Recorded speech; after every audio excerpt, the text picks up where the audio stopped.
Yaşadım hayatta ani həvəslə. Yaşadım hayatta ani həvəslə, mənim ki həvəsim sonsuz qalacaq. Kim ki yaşayacaq adi nəfəslə, o insan nəfəssiz onsuz qalacaq. Fələk elə şeydir, geydirər donu. Fələk elə şeydir, geydirər donu. Bu donu geyənlər çox yaxşı bilir. Kim deyə bilməz ki, çatarmış sonu. Tarix izləri də gör necə silir. Tarixdən yazılan şeirlər ki var, mənim yaddaşımda, yadımda qalıb. Yazdığım şeirlər olsun yadigar. Bəlkə də şeirlər çox dərdə salıb. Bir ürək görərsən başqasın deyil. O ürək sən üçün dəyərli olar. Bəlkə də salarmış, edərmiş beylik. Baxçada güllərin gör necə solur. Mənim həyatımda solğun çiçəklər, mən gülə ləçəyə dəyər verirdim. Təbiət özü də ani bəzəklər, mən də çiçəklərə hünər verirdim. Şair nə deməkdir bilirsən bunu? Şair o kəsdir ki yazır varağım, həm əvvəli yazır həm də ki sonu. Nə qədər yandırar şəm də sıra. Şəm elə bir şeydir, şəm elə bir şeydir hətta pərvanə.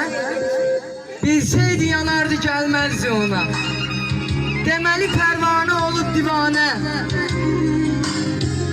Göz yaşım bəlkə də çatardı sona. Fələk özü zalim amansız olsun. Sən çalış həyatda yaxşı ol yine. Nə qədər həyatın gümansız olsun, Allah verən hətta naxşı ol yine. Allah naxış vurur hər bir ömürə. Allah naxış vurur hər bir ömürə. Bu ömür fanid bilirsən insan. Sənin ömrün belə bənzər kömürə, çalış bu ömürdə yoksa. Qət etsin günahlarını. Bəzən elə günah edib gedirsən, çox elə günah edib gedirsən, çoxları tökəcək sən üçün ahını, sən axaya baxıb gedirsən. Həyat bir körpüdür sanırsan, o körpüdən gəlib keçənlər də var.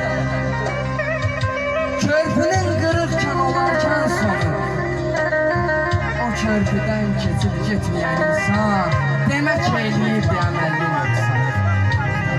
Nə qədər səhv etsən, bağışlanarsan.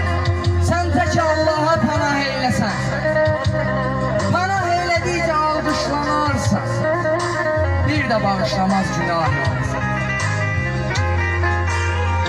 Bir övlad böyüdü başa çatdırma, hər ata-ananın işidir bilir.